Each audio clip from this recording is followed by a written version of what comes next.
funcționat! A funcționat! Oh, cât mă bucur că ți-ai revenit! Acum am nevoie de ajutorul tău! La nevoie se cunoaște un amic, prietenul te ajută și nu-ți cere nimic. La nevoie un prieten te ajută să vezi lumina ce străpunge noaptea neștiută. Alo, ați lăsat o prietenă legată aici? Pe Rarity să o ajuți, face ce poate, dar în zadar. Încearcă, nu ezita, îți vei da seama că ai un har. La nevoie se cunoaște un amic, prietenul te ajută și nu-ți cere nimic. La nevoie un prieten te ajută să vezi lumina ce străpunge noaptea neștiută. Ce s-a întâmplat? Nu e timp de explicații, dar avem nevoie de tine. Applejack croiește Rocky. Nu mai spune. Pe Applejack să o ajuți, face ce poate, dar în zadar. Încearcă, nu ezita, îți vei da seama că ai un har.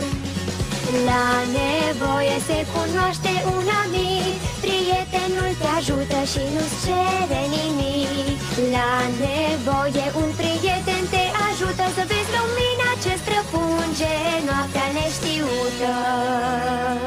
Oh, vai de mine! Ce coșmar am avut! Sau poate încă îl mai am? Pinkie Pie e pe cale să piardă ferma merelor. Avem nevoie de ajutorul lui Applejack. Să piardă ferma merelor? Păi nu putem accepta așa ceva. Pinkie Pie are probleme, trebuie alături să-i fim.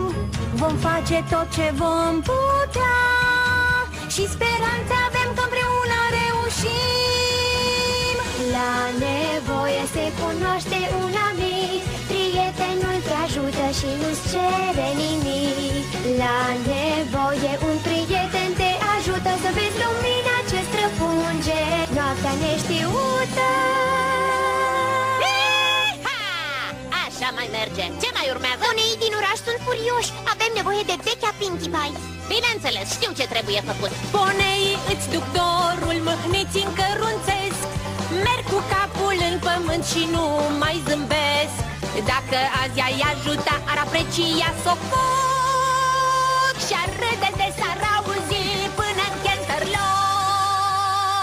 Haideți, poneilor, vreau să vă văd zâmbind! Pinkie! La nevoie se cunoaște un amic, prietenul te ajută și nu-ți cere nimic.